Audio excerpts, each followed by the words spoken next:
ଆଇନଷ୍ଟାଇନଙ୍କ ଭଳି ବଡ଼ ବଡ଼ ବୈଜ୍ଞାନିକ ଆବିଷ୍କାର ପଛରେ ପ୍ରକୃତ ରହସ୍ୟ କ'ଣ କେବେ ଭାବିଛନ୍ତି? ଆମେ ସମସ୍ତେ ଭାବୁ ଏହା କେବଳ ଜିନିୟସମାନଙ୍କର କାମ।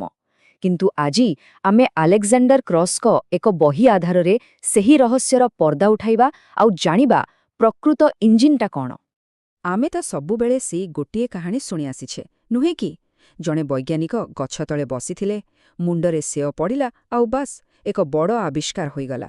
ମାନେ ହଠାତ୍ ମୁଣ୍ଡରେ ଏକ ଆଇଡିଆ ଆସିଲା ଆଉ ଦୁନିଆ ବଦଳିଗଲା।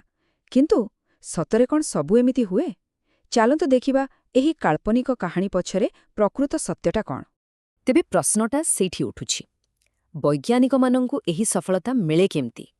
ଏଇ ଯେଉଁ ବଡ଼ ବଡ଼ ବ୍ରେକ୍ଥ୍ରୁ ହୁଏ, ସେଗୁଡ଼ା କ'ଣ ସତରେ କେବଳ ଭାଗ୍ୟର ଖେଳ, ନା ଏହା ପଛରେ କିଛି ଫର୍ମୁଲା କିମ୍ବା କୌଣସି ନିର୍ଦ୍ଦିଷ୍ଟ ରାସ୍ତା ଅଛି? ସାଧାରଣତଃ ଲୋକେ କ'ଣ ଭାବନ୍ତି?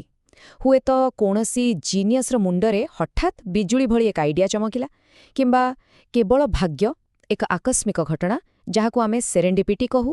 ଆଉ କିଛି ଲୋକ କହନ୍ତି ନୂଆ ନୂଆ ଥିଓରିରୁ ଏସବୁ ଆସେ, କିମ୍ବା ଆହୁରି ସିମ୍ପଲ୍, ବହୁତ ଟଙ୍କା ଆଉ ଗୋଟେ ବଡ଼ ଟିମ୍ ଥିଲେ ଏମିତି ଆବିଷ୍କାର ହୁଏ। ତେବେ ଏଇଠି କାହାଣୀରେ ଗୋଟେ ଟୁଇଷ୍ଟ ଆସୁଛି।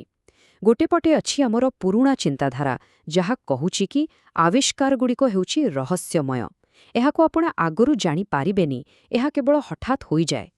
କିନ୍ତୁ ଅନ୍ୟପଟେ ଏକଦମ ନୂଆ ଦୃଷ୍ଟିକୋଣଟି କହୁଛି, ନା, ଆବିଷ୍କାର ପଛରେ ଗୋଟେ ସ୍ପଷ୍ଟ, ଗୋଟେ ପ୍ରେଡିକ୍ଟେବଲ୍ ପ୍ୟାଟର୍ନ ଅଛି, ଯାହାକୁ ଆମେ ଏତେ ଦିନ ଧରି ଦେଖିପାରୁନଥିଲୁ।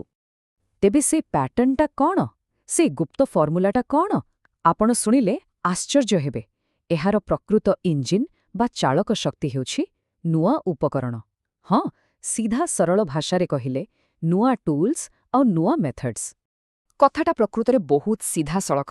ଆପଣ ଟିକେ ଭାବନ୍ତୁ, ଟେଲିସ୍କୋପ୍ ନଥିଲେ କ'ଣ ଆମେ ନୂଆ ଗ୍ରହ ଦେଖିପାରିଥାନ୍ତେ?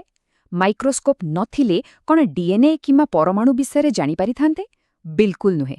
ତେଣୁ ପ୍ରକୃତ କାହାଣୀଟା ହେଲା, ଏହି ନୂଆ ଉପକରଣଗୁଡ଼ିକ ହିଁ ବଡ଼ ବଡ଼ ଆବିଷ୍କାରକୁ ଜନ୍ମ ଦିଅନ୍ତି।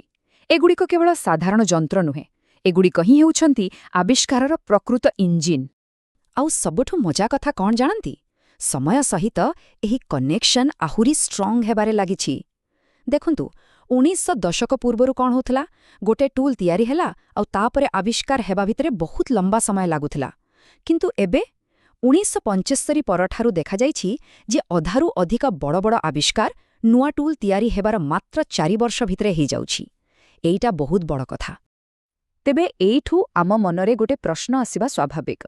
ଯଦି ଏସବୁ ଏତେ ପ୍ରିଡିକ୍ଟେବଲ୍, ତେବେ ଆମେ ଯେଉଁ କହୁ ଆକସ୍ମିକ ଆବିଷ୍କାର ବା ଆକ୍ସିଡେଣ୍ଟାଲ ଡିସ୍କଭରି, ତାର କ'ଣ କିଛି ମାନେ ଅଛି? ତେବେ କ'ଣ ଆବିଷ୍କାର ସତରେ କେବଳ ଏକ ସୁଯୋଗ ମାତ୍ର, ନା ଏହାକୁ ଆମେ ନିଜେ ତିଆରି କରିପାରିବା, ମାନେ ଇଞ୍ଜିନିୟରିଂ କରିପାରିବା? ଆଚ୍ଛା, ଆମେ ଏଇ ଯେଉଁ ସେରେଣ୍ଡିପିଟି ଶବ୍ଦଟା ବ୍ୟବହାର କରୁଛେ, ତାର ମାନେ କ'ଣ? ଏହାର ସିଧା ଅର୍ଥ ହେଉଛି ଆକସ୍ମିକ ଭାବେ କିଛି ଭଲ ଜିନିଷ ମିଳିଯିବା, ମାନେ ଲକ୍ ବାଇ ଚାନ୍ସ। ଆଉ ବିଜ୍ଞାନ ଜଗତରେ ଏହି ଶବ୍ଦର ବହୁତ ମହତ୍ତ୍ୱ ରହିଛି। କିନ୍ତୁ ଆଲେକ୍ଜାଣ୍ଡର କ୍ରସ୍ ଏଠାରେ ଗୋଟେ ବହୁତ ବଢ଼ିଆ କଥା କହୁଛନ୍ତି। ସେ କହୁଛନ୍ତି, ଯାହା ଆମକୁ ସୁଯୋଗ ବା ଚାନ୍ସ ପରି ଲାଗେ, ତାହା ପ୍ରକୃତରେ ଏକ ଶକ୍ତିଶାଳୀ ନୂଆ ଲେନ୍ସ ବା ଉପକରଣର ବ୍ୟବହାର ମାତ୍ର।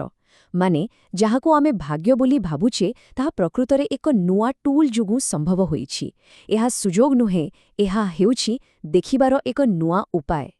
ଚାଲନ୍ତୁ କିଛି ଉଦାହରଣ ଦେଖିବା। ପଲ୍ସାରର ଆବିଷ୍କାର, କୁହାଯାଏ ଏହା ଆକସ୍ମିକ ଥିଲା, କିନ୍ତୁ କେମିତି ହେଲା? ଗୋଟେ ନୂଆ, ବହୁତ ବଡ଼ ରେଡିଓ ଟେଲିସ୍କୋପ୍ ଏକ ଅଜଣା ସିଗ୍ନାଲ ଧରିଲା। ସେମିତି ଏକ୍ସରେ କଥା ଭାବନ୍ତୁ, ଏକ ନୂଆ ଡିସଚାର୍ଜ ଟ୍ୟୁବ୍ ଯୋଗୁଁ ହିଁ ସେହି ଅଦୃଶ୍ୟ ବିକିରଣ ଦେଖାଗଲା। ଏପରିକି ଆମ ଶରୀରର କୋଶିକା, ଗୋଟେ ଭଲ ମାଇକ୍ରୋସ୍କୋପ୍ ତିଆରି ହେବା ପରେ ହିଁ ତାହା ଦେଖାଗଲା। ତେଣୁ ଏସବୁ ଆକସ୍ମିକ ନୁହେଁ। ସିଧା କଥା ହେଲା, ଯେତେବେଳେ ଆପଣଙ୍କ ପାଖରେ ଦେଖିବା ପାଇଁ ଏକ ଭଲ ଉପକରଣ ଥାଏ, ସେତେବେଳେ ଅଦେଖା ଜିନିଷ ଦେଖାଯିବାଟା ଆଶ୍ଚର୍ଯ୍ୟର କଥା ନୁହେଁ, ଏହା ଅବଶ୍ୟମ୍ଭାବୀ। ଆଉ କାହାଣୀଟା ଏଇଠି ସରୁନି।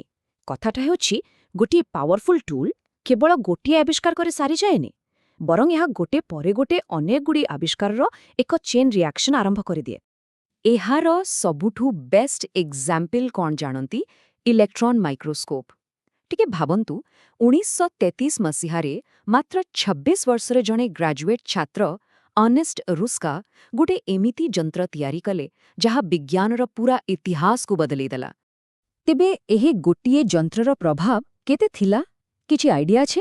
ଶୁଣିଲେ ଆଶ୍ଚର୍ଯ୍ୟ ହେବେ, ଏହି ଗୋଟିଏ ଟୁଲ୍ ଯୋଗୁଁ 12ରୁ ଅଧିକ ବଡ଼ ବଡ଼ ବୈଜ୍ଞାନିକ ଆବିଷ୍କାର ସମ୍ଭବ ହେଲା।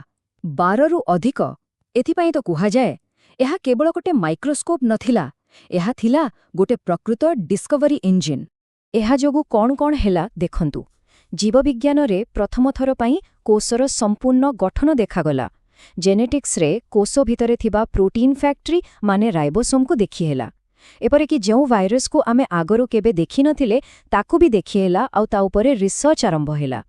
ଆଉ ଖାଲି ବାୟୋଲୋଜି ନୁହେଁ, ମେଟେରିଆଲ ସାଇନ୍ସରେ ନାନୋ ପାର୍ଟିକଲ୍ସର ପୁରା ଦୁନିଆ ଖୋଲିଗଲା। ତେଣୁ ଏଥିରୁ ସ୍ପଷ୍ଟ ଜଣାପଡ଼ୁଛି ଯେ ଗୋଟିଏ ସଠିକ୍ ଉପକରଣ କେମିତି ବିଜ୍ଞାନର ପୁରା ନୂଆ ନୂଆ ବ୍ରାଞ୍ଚ ତିଆରି କରିପାରେ।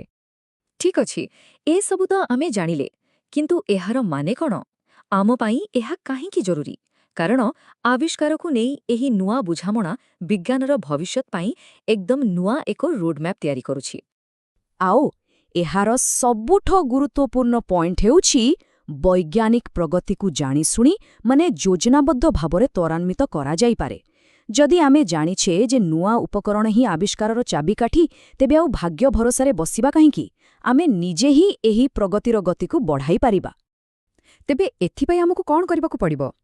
ପ୍ରଥମ କଥା, ଆମର ଫୋକସ୍ ବଦଳାଇବାକୁ ହେବ। କେବଳ ନୂଆ ନୂଆ ଥିଓରି ଖୋଜିବା ବଦଳରେ ନୂଆ ଉପକରଣ ଓ ପଦ୍ଧତି ତିଆରି କରିବା ଉପରେ ବେଶୀ ଗୁରୁତ୍ୱ ଦେବାକୁ ପଡ଼ିବ। ଆଉ ଦ୍ୱିତୀୟରେ, ବଡ଼ ସଫଳତା ପାଇଁ କେବଳ ଅପେକ୍ଷା କରିବା ନୁହେଁ, ବରଂ ଯେଉଁ ଉପକରଣଗୁଡ଼ିକ ସେହି ସଫଳତାକୁ ସୃଷ୍ଟି କରିବ, ଆମକୁ ସେହି ଆବିଷ୍କାର ଇଞ୍ଜିନ୍ଗୁଡ଼ିକୁ ତିଆରି କରିବାକୁ ପଡ଼ିବ। ତେବେ ଶେଷରେ ଏହି ପ୍ରଶ୍ନ ରହିଲା, ଟିକେ ଭାବିବା କଥା, ଯଦି ଟେଲିସ୍କୋପ୍ ଆମକୁ ବ୍ରହ୍ମାଣ୍ଡ ଦେଖାଇଲା ଆଉ ମାଇକ୍ରୋସ୍କୋପ୍ କୋଶିକାର ଜଗତ, ତେବେ କଳ୍ପନା କରନ୍ତୁ ଆମର ପରବର୍ତ୍ତୀ ଉପକରଣଗୁଡ଼ିକ ଆମକୁ କ'ଣ ଦେଖିବାକୁ ଦେବ? ଆମ ପାଇଁ ଆଉ କେଉଁ ଅଜଣା ରହସ୍ୟର ଦ୍ୱାର ଖୋଲିଦେବ? ଏହାର ଉତ୍ତର ଭିତରେ ହିଁ ଲୁଚି ରହିଛି ଆମର ଭବିଷ୍ୟତ।